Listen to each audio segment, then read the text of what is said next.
Hey guys, my name is Nora Franch, and welcome to the podcast Grateful Blessed Mess, daily reflections for those in the 12 steps. I am a fellow 12-stepper and certified mindset coach, and I am here to introduce you to the value of mindset coaching in your 12-step journey. So if you feel like you are stuck in the steps, if you're slipping and sliding with your abstinence, mindset coaching may help you as it did me, and you can find me at CatholicMindsetCoaching.com. These episodes are meant to invite you in to consider the truths of 12-step wisdom and to join in the very real struggle of living them in action. I hope that it feels almost like a mini meeting, and I invite you to contribute your own share on the Grateful Blessedness Facebook group to keep the discussion going. My comments are based on my own experience, so feel free to take what you like and leave the rest. But my hope is to encourage you on your own daily 12-step journey. As they say, you cannot stay clean on yesterday's shower. So without further ado, let's begin.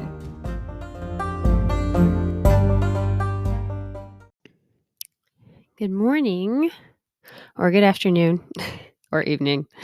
For me, it's the morning. I am reading from Voices of Recovery on page 38. This is the reading for February 7th. Sought through prayer and meditation to improve our conscious contact with God. Step 11. Unconscious eating is one of the ways I express my lack of conscious contact with God. Eating is a habit and a compulsion.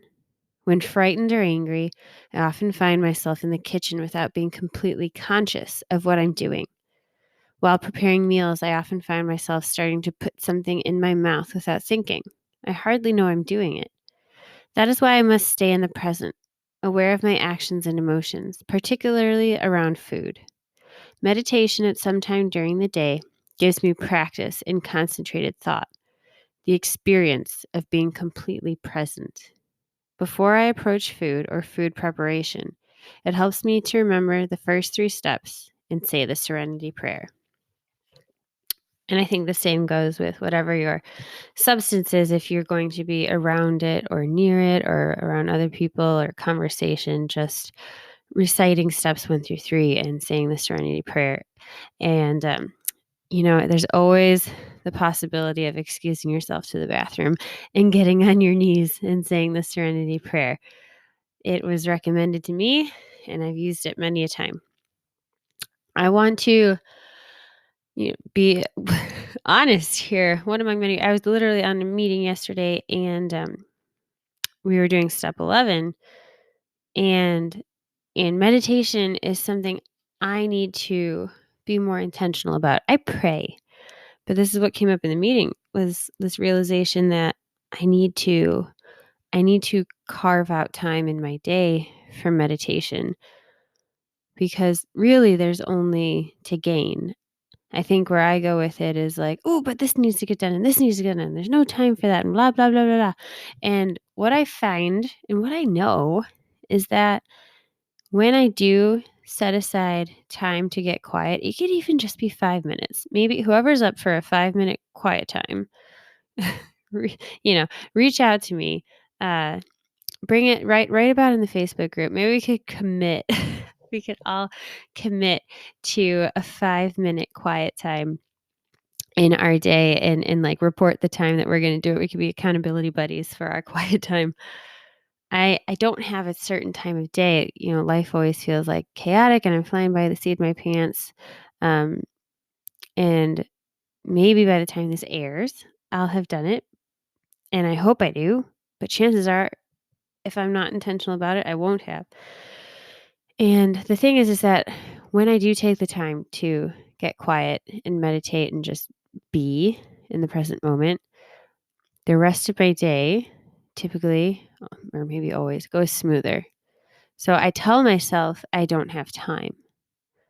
But when I take the time to do that, I actually have more time in my day because I'm more efficient and more calm.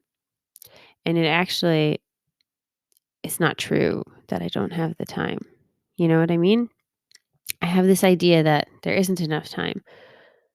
And so the thing I'm lacking is time. And this is the thing that will give me more time if I take the time to spend it that way. I think that makes sense. let me know if I lost you.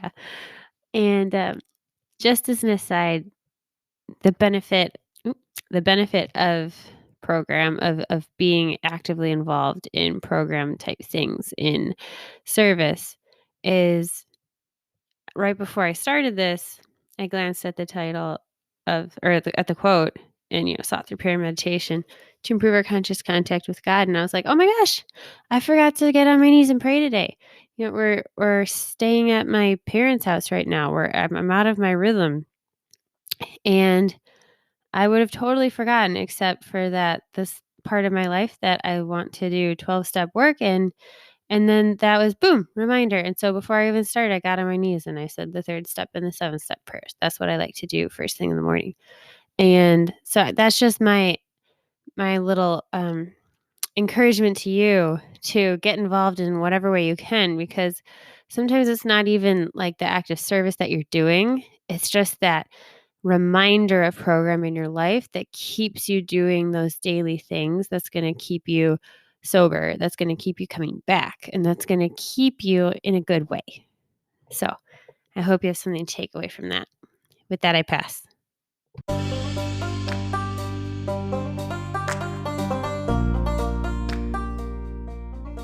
Thank you so much for listening to today's episode.